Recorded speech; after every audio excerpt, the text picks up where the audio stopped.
Hello, and what is going on today, guys? Tomcat here, and today we are going to be talking about a variety of new screenshots that have just recently been released for Forza Horizon 3.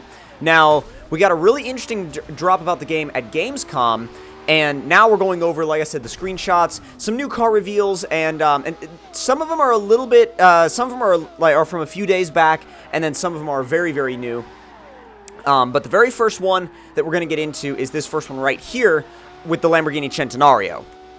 Now, this shot is absolutely gorgeous. There's a lot of things going on. The Centenario is roaring down a back road, followed by what looks to be a Koenigsegg Jira R, and I'm not quite sure what's in the back. Looks like a BMW M4 on the other side of the road, and it's just an absolutely gorgeous shot. These shots originally were 4K, and shots taken in 4K are just so beautiful. It's such a step up from Forza Horizon 2 in every way. Look at the trees, look at the ground, look at the roads, look at the cars themselves.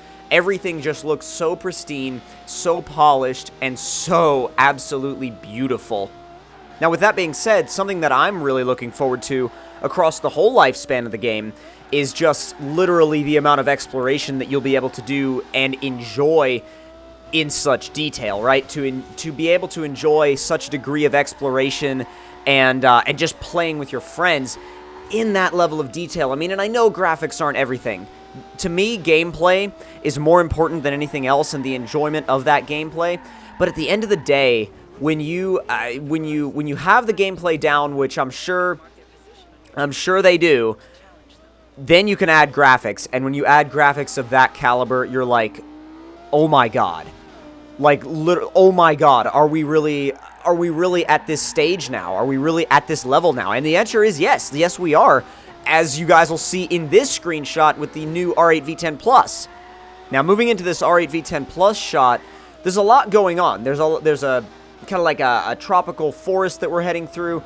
This, again, gorgeous R8. We've got what looks to be a classic muscle car going by on the other side of the road. And then we got a few more cars up ahead of us. So, lots and lots of stuff going on. Lots of detail. The detail here is just mad. It's absolutely ridiculous. We've actually got, if you look closely, you can tell that it's a Mustang up ahead. And then you can see a couple of buggies and what looks like to be maybe another Mustang coming the other way in green. That, like, little green speck. I'm not quite sure. I mean, this looks like the yellow muscle car going the other way. Definitely GM. I just can't put my finger on it from that blur shot.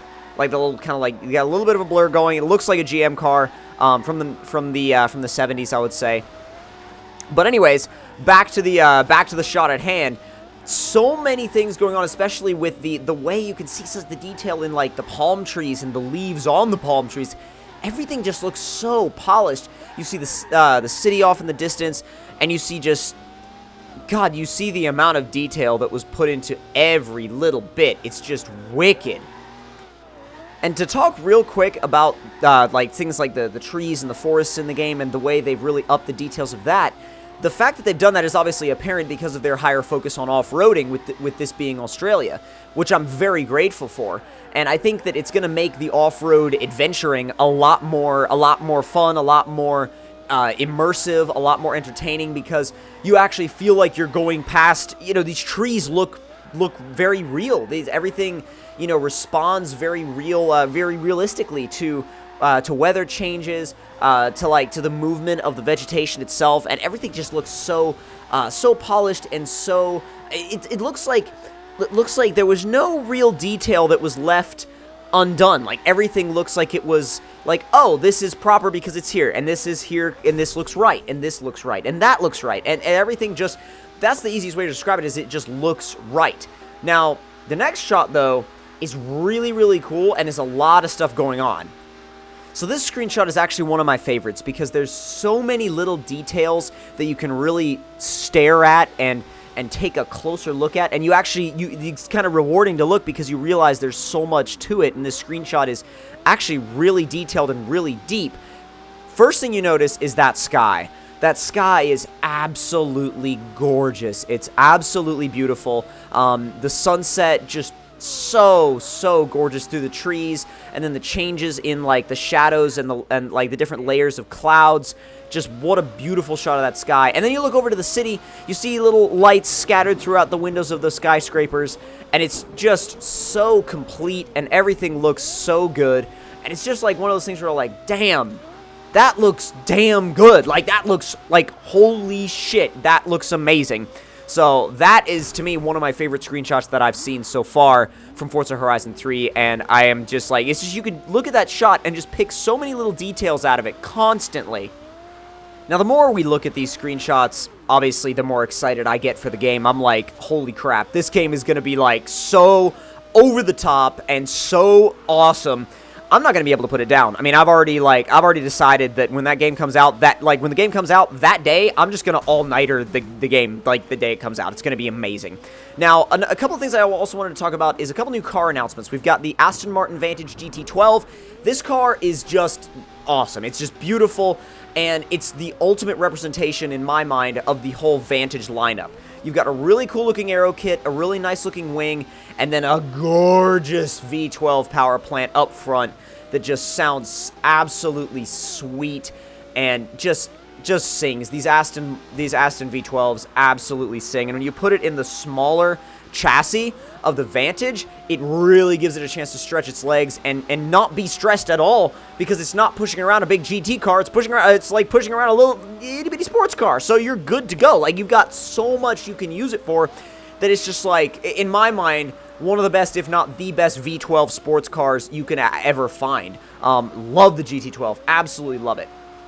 I'll be driving it a good bit.